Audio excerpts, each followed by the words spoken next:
So, Yena, tell us a bit more then about how this Biden comment is going down in Beijing.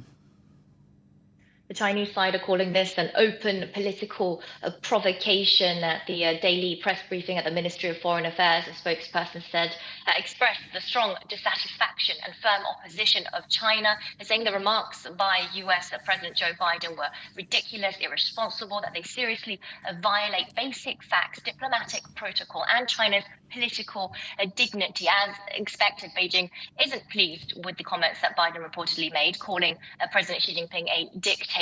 It's still a little bit too early to measure just how bad the situation is. Is it really bad, or is it optimistically just a hiccup?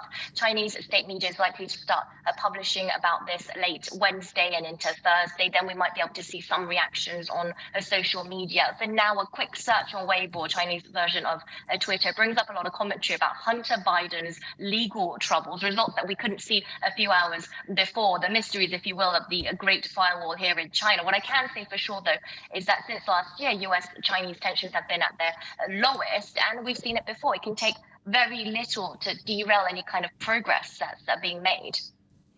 Well, yes, exactly. I mean, perhaps you could give us a bit of context and remind us what is the context at the moment of US-China relations.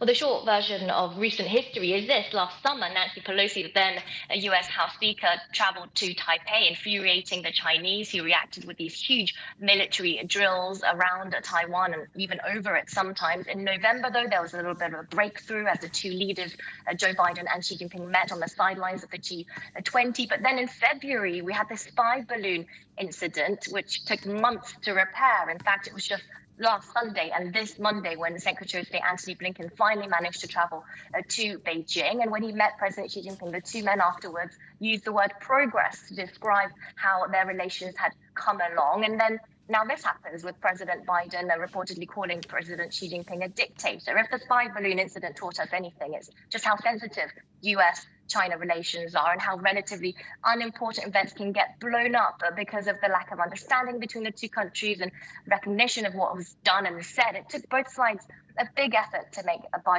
Blinken's trip here go without any major issues. And it seems that all it takes is a politician to potentially damage months of diplomacy. What happens next will depend on if the Chinese side can acknowledge behind closed doors that either this was another Joe Biden gaffe or Biden is doing things for a domestic audience, that he's up for re-election. And in any case, Beijing is likely to use this new incident as a negotiating chip for other diplomatic issues.